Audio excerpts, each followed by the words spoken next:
Welcome to Chopstick Travel. I'm Luke Martin, and today we are in Osaka, Japan. This city is famous for its street food, and in today's episode we are going to be taking you all around the city, sampling some of its most famous street eats and exploring this incredible place. You're not going to want to miss it. It's going to be a great episode, so make sure you stay tuned until the end so you can see all the delicious food that we try. So first, let's go get some breakfast.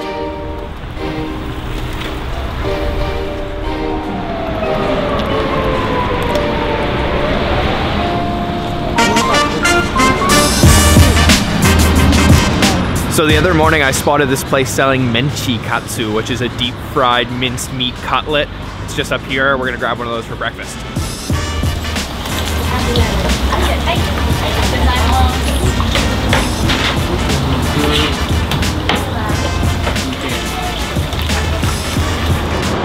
So we just picked up our first little snack of the day. They didn't have any of the menchikatsu, the meat cutlets, prepared yet, but they did have this one, which is like a fish cake.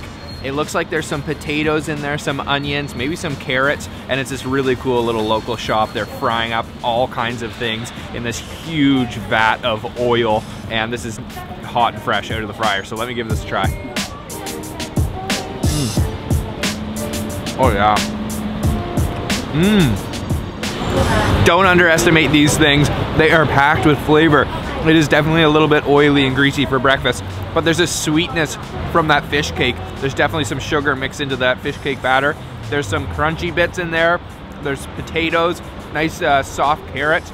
Oh man, that's actually really good. And I love the little bit hint of like onion flavor in there too. It's not actually very crispy. It's kind of soft, almost like a baked potato. Oh yeah, wow. So this little shop is right outside of Ebisucho Station Exit 5. You can see it's starting to get pretty popular and busy over there. So we're actually going to take the train now to the Kuromon Market. No food trip to Osaka is complete without a visit to the Kuromon Market.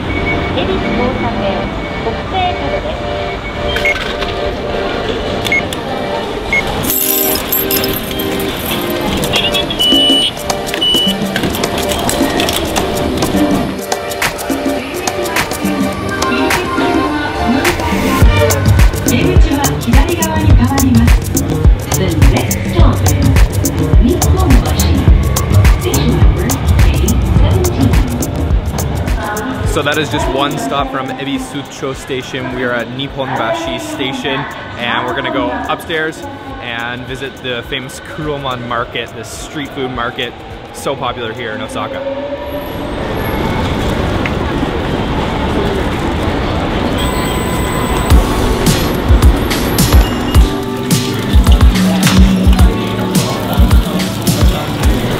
So this is our third visit to Osaka, and every time we come here we always come to the Kuromon Market, but over the years it has seriously become more and more touristy. The prices are just going through the roof.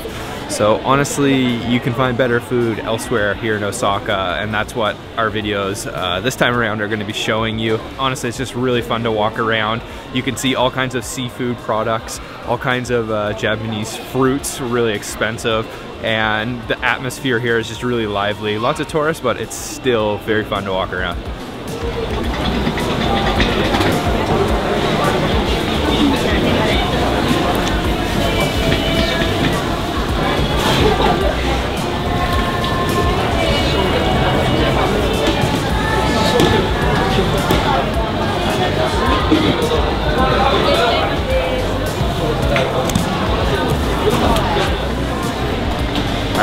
There is just so much food in this market. Everywhere you turn, there is something new. You can get fresh produce, you can get prepared foods, everything you need, and you wouldn't even have to leave all day.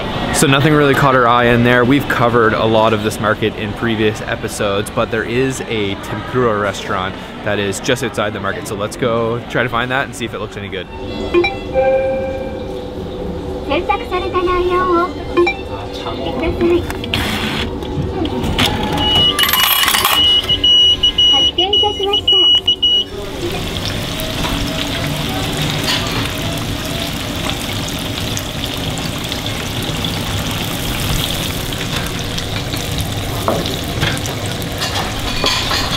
So we are sitting down now. We ordered from a vending machine, kind of touchscreen vending machine, and they have a couple different options. We went with a set menu. It comes with a miso soup, rice, and then the tempura don.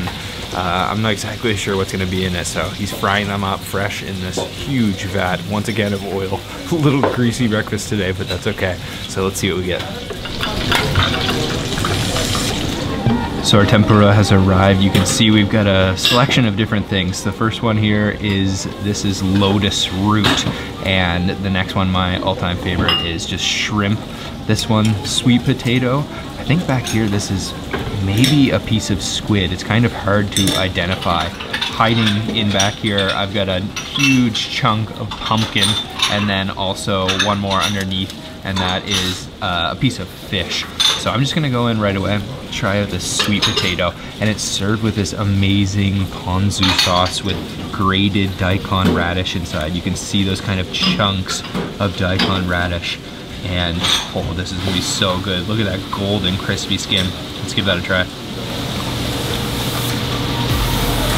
Oh, yum, that is awesome. I don't know if I've ever had sweet potato that's been fried tempura style. It's so crispy on the outside. It's got a smoky sweetness on the inside, and then that kind of tangy ponzu sauce. Oh, that is so good. It's all about this sauce. You're really gonna kind of slather it on there and get it nice and saturated. Let's try my favorite, the shrimp next. Oh yeah.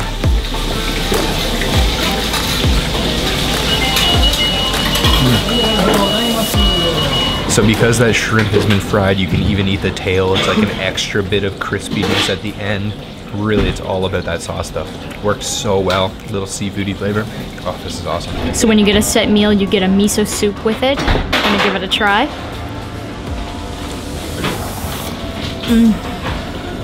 Wow, such a nice flavor. Not too salty, a little bit sweet. There's some seaweed in there and green onions. Gives it a nice seafood flavor. I love the atmosphere at these restaurants, just counter side seating, and they're frying the tempura right in front of you. I've got the lotus root here, which is always an interesting one. Let's give this a dip. These ones are usually a little bit more firm, so you can really saturate it in the sauce. This is awesome. So how do you know if you get good tempura? Well, you have it and it's not oily, it's not greasy, because they make it at the perfect temperature. The oil is at the perfect temperature, and that shop definitely does it right. That was delicious. So we're a little bit full after that. I think we're gonna explore this area called DOTONBURI and check out this street that's famous for selling cooking appliances, cooking utensils, and also fake food. Let's go.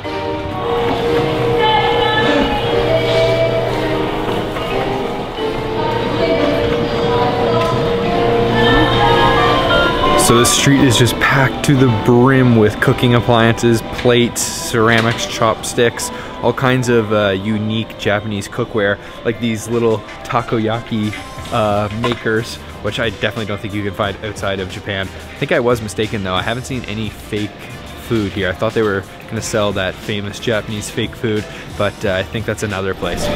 This knife store is super cool, and some of these knives are so intricate. They're all handmade, and some of them run upward of $600 and $700. So you gotta be pretty serious about cutting here if you wanna be buying a knife. So we just spotted one really cool thing. Check this out. This is for making something called Taiyaki, and that's actually what we are going to have next. It's a fish-shaped pastry stuffed with red bean. So let's go get one.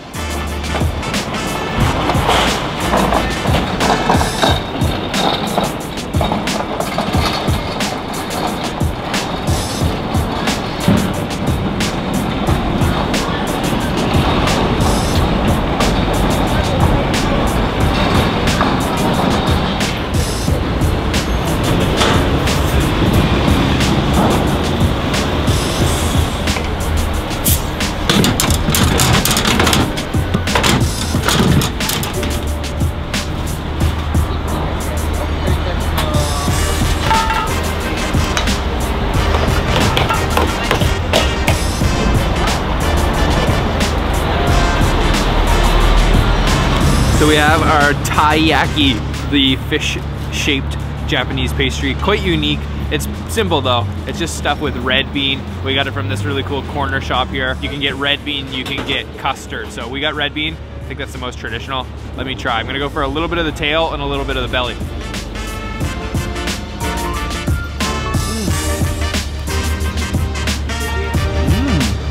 Wow, there's a lot of red bean in there. That is super, super crispy on the outside. It's got a little smoky flavor. That red bean is sweet bean flavor. I actually like the tail part because it's like a little cracker. Look at that. Oh man. That's actually a perfect little snack. Yep.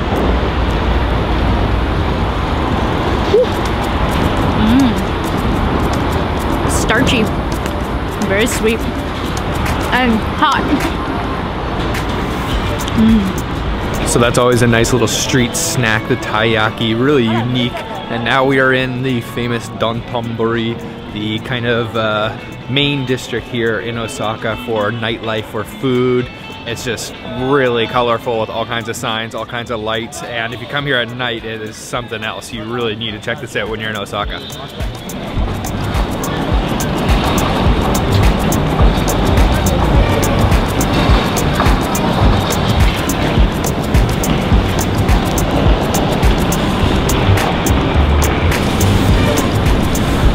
So there is also a canal down here, the DOTONBURI Canal. You can take cruises along it. I've never done it before, but it looks like a lot of fun. And just check this thing out.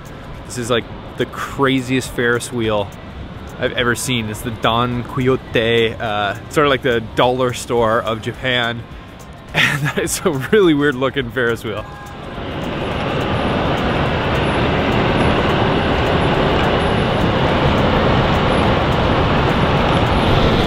Should we? I don't know. I think we might try this one just because we have done another Ferris wheel in Osaka. This one's pretty unique. Should we do it? Yeah, let's do it. All right, let's do it.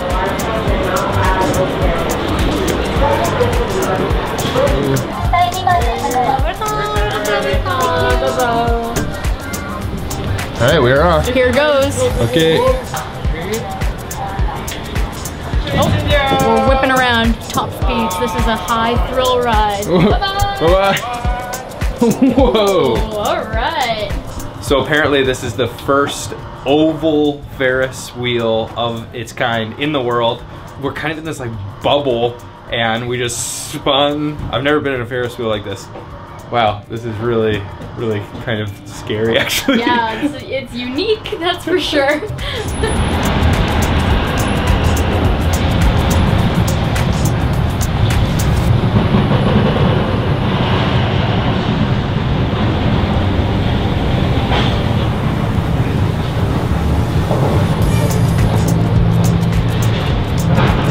Still going up. When does this end? Oh my gosh, look behind you. This is crazy. This feels a lot higher when you're in it, that's for sure, compared to looking up at it from the ground. I can't believe we're still going up. We haven't even hit the top part of the bend yet. When does it end? I don't. Are we almost there? I think we're cresting soon. Oh, you're afraid of heights. I don't know. Yeah. This is pretty tall. This is pretty crazy. Wow.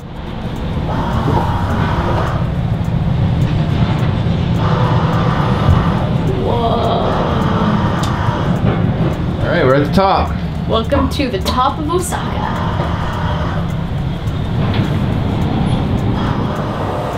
Whoa.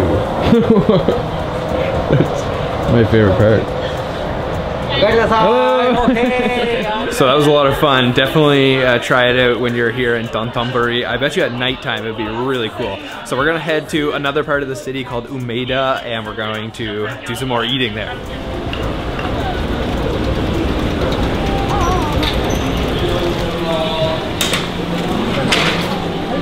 So we have come to a place called TENJINBASHISUJI. This is the longest shopping street here in Japan. It is massive and just packed full of all kinds of shops, all kinds of restaurants. There are two places that we want to try here. I think we're just gonna go for a walk and take a look around before we stop at our first place.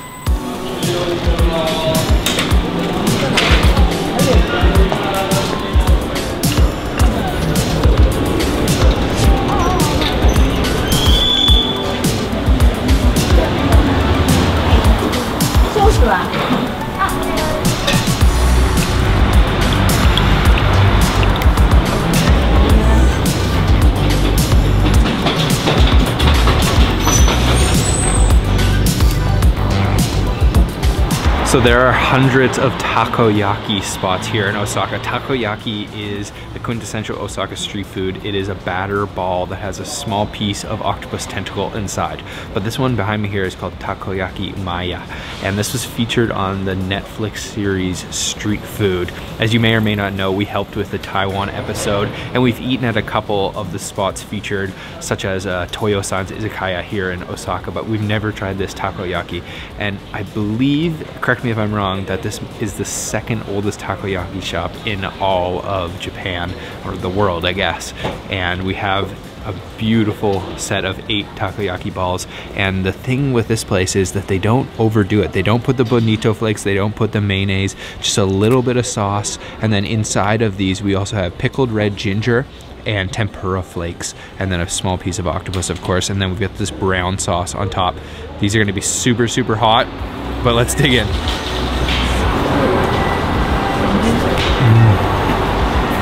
I'm out. That was a perfect little bite. So the outside is crispy, but then the inside is kind of like undercooked. It's very creamy, and then you get that nice kind of chewy, bouncy texture of that octopus inside. You get that sort of sourness from that red pickled ginger, and then just a sweetness from that brown sauce. These are perfect little one-biters. Oh, and a little bit of saltiness too. Very good. Feed me. These are great.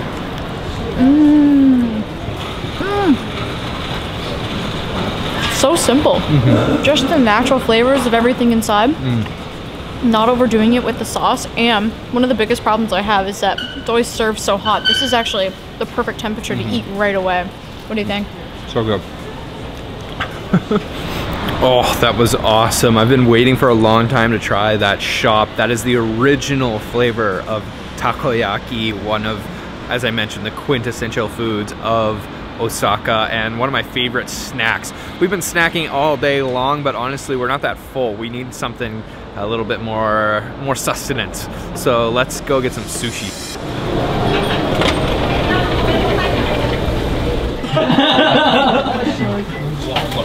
So we are sitting down in this really cool local sushi shop called Harakuma Honten, and the way that it works is kind of interesting. They have this picture menu, it's got English as well, and then you're expected to write down the number that coincides with what sushi you want. They come in pieces of 2. We've also got ourselves a nice big bottle of beer. It's completely packed in here, and it's kind of an off time. It's like 3:30 p.m., so quite an interesting place. Let's get our sushi.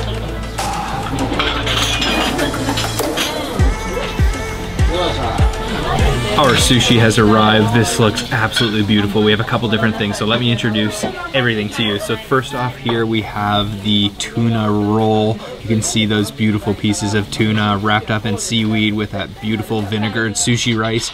Over here, this one is one of my favorites. This is horse mackerel, or aji. It's topped with green onions and also some grated ginger. Back here, some more maguro, the tuna on rice. This is the salmon belly, nice and fatty. Look at that. You can see those layers of fat. And then over here, tamago, or egg, which is sort of like the sweet dessert version of sushi. Oh, this all looks so good. I don't even know if this is gonna be enough. We might have to order more, but let's dig in. I'm going to start with the tuna rolls here, and this place is a little interesting. It's actually got kind of like a paintbrush that you're meant to kind of drip the soy sauce or brush it on top. Oh man, that's gonna be so good. So let me grab one of these guys.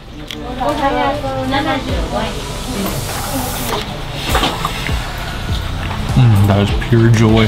The main flavor is that kind of acidic vinegared rice. You can feel the texture of that tuna just melting in your mouth. And then that nori seaweed on the outside has been lightly toasted, so it's kind of a smokiness to it. Okay, let's go in for one more. I've got to go for the aji, the horse mackerel. And I don't even think I'm going to go for, well, maybe I better go for a little soy sauce on top here. There we go. Oh, that was a lot.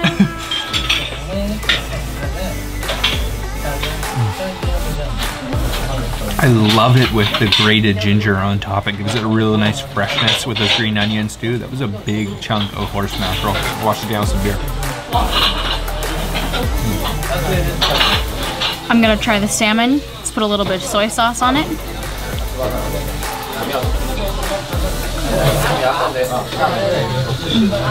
Freshness is the dominant flavor there, and the meat is nice and soft, and that was a huge chunk of salmon. Next up, tuna.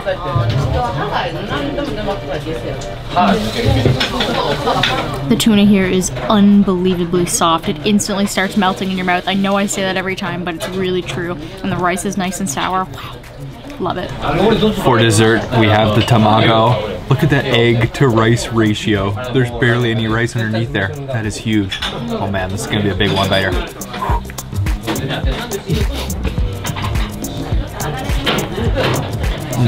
That is really good tamago.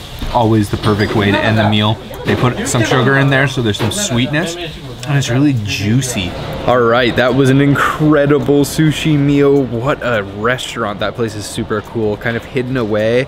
Although it's in a main shopping street, you wouldn't really expect that this place here is serving some high quality sushi. What was your favorite piece? Oh, the tuna, hands down, of course, every time. But I would say every piece is really good, and the pieces are really big for a good price. Yeah, good quantity to quality ratio for the price. If you didn't check out yesterday's episode, hit the link down in the description. We took you for another ultimate street food tour of Shinsekai here in Osaka. It was a great day of eating. If you like this episode, make sure to subscribe and hit the bell icon so you're notified when we post our next video. Let us know down in the comment box what you thought looked the most delicious. Give us a like, and we'll see you on the next episode of Chopstick Travel.